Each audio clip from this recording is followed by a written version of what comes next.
The official death toll from Hurricane Dorian in the Bahamas nears 70, and in sport, the Leeward Islands Hurricane squad for the regional Super 50 is revealed. I'm Dawn Paris, and this is Caribbean in 10 for Tuesday, October 29th, 2019. I'll be back with the details after the break. You know, my first question for you, what motivated you to start your own music awards? What was your passion? What it is? Well, I definitely have a huge passion for art, and a few years ago started to sing, because I've been writing music for a very long time, but never had the courage to really go out there on stage and perform. And when I finally took that step.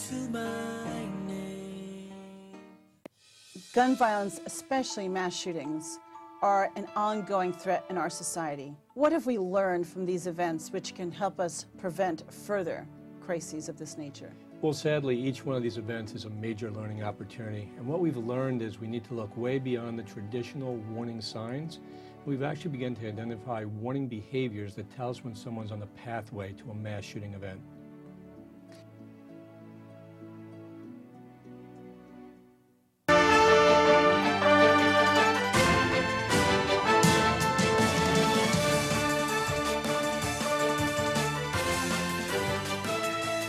2 months after Hurricane Dorian swept through the Bahamas, the official death toll has now been put at 67.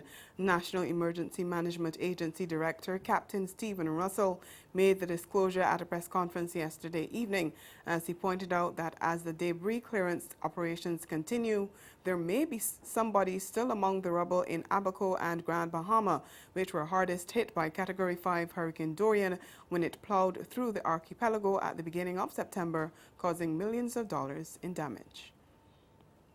The police on the island of Abaco recovered the remains of 2 unidentified bodies, one in Dundastown, Abaco on Monday, the 28th of October, and one in the mud on Thursday, the 24th of October this year.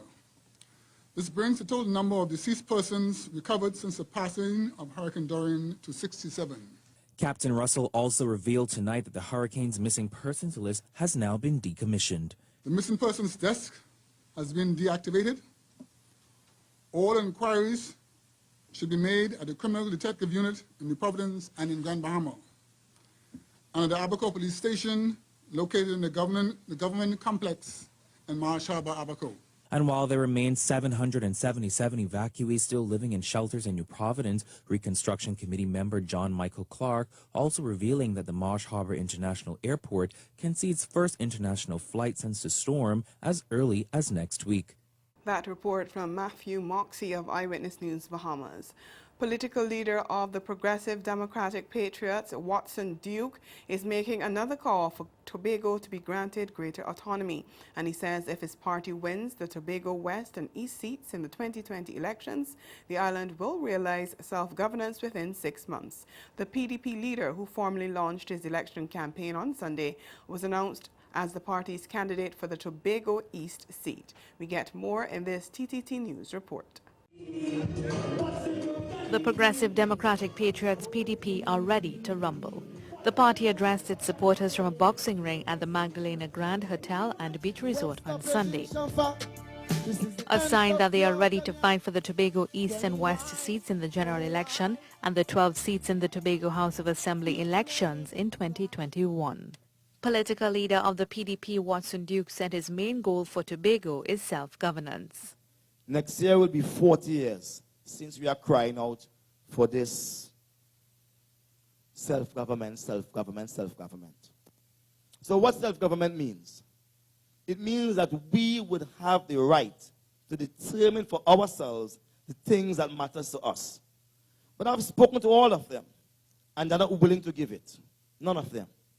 He urged supporters to give the party the 2 seats to make this years-old dream a reality. We don't want Trinidad judicial system. We don't want that. We must have our own judicial system here. We must have our high court right here. Our immigration officers must come from right here. We don't want to share no immigration control with Trinidad and Tobago. We don't want no air traffic control with Trinidad. We must control everything. Haiti's President Jovenel Moïse has asked the United States to provide humanitarian aid for his country.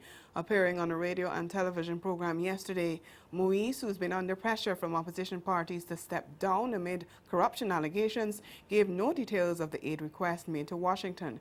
But on Sunday, the United States said in a statement that the apparent lack of urgency to resolve the extended political stalemate is increasingly worrisome, as is the growing negative impact on public security, the economy, and the delivery of humanitarian assistance, including food aid. At least 20 people have been killed and several others wounded since opposition parties have staged street demonstrations in support of their calls for Moïse to resign. Yesterday, the president restated his position regarding the formation of a government of national unity and invited the opposition, which in the past has blanked his request, to be part of the initiative. Stay with us. Your Midday Sport is next.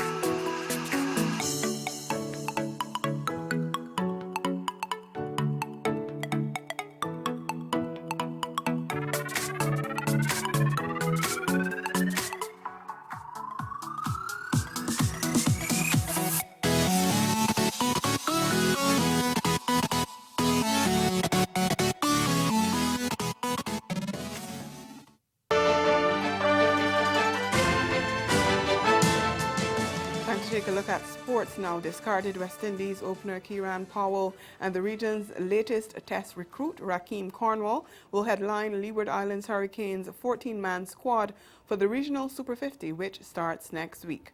The left-handed Powell has played 40 tests and 46 ODIs, but he was dropped after West Indies' tour of Bangladesh last December. He'll be joined by off-spinner all-rounder Cornwall, who has been named in the side despite his call-up to the West Indies squad for the one-off test against Afghanistan in India starting November 27th.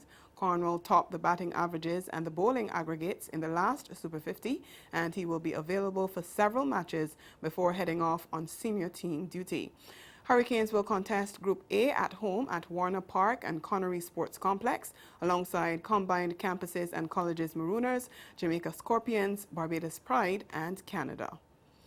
Trinidad and Tobago girls under 14 handed Suriname a 3-0 defeat in their latest match in the CFU Development Challenge Series. It was the second victory for the Trinis after they scored a 10-0 victory against Grenada. We get more in this report from TTT News. Once again, the TNT ladies started on the front foot and took the game to the Surinames early. It would pay off as they opened the scoring when the darling of that 10-0 thrashing of Grenada, Brianna Smith, who started this time, took her chance well to open the scoring. The visitors offered little by way of offense, and everything was dealt with adequately by the defense and the keeper, Michaela Learwood, as TNT led at the break by a single goal. Just as in the first, TNT fired the first salvo in the second half, and then they would again benefit from some shambolic defending, and there was Talia Martin to capitalize and make it 2-0 to TNT. Martin wasn't done as she knifed her way into the area, only to be tripped as she tried to go past the last defender, leaving the referee no choice but to award a penalty.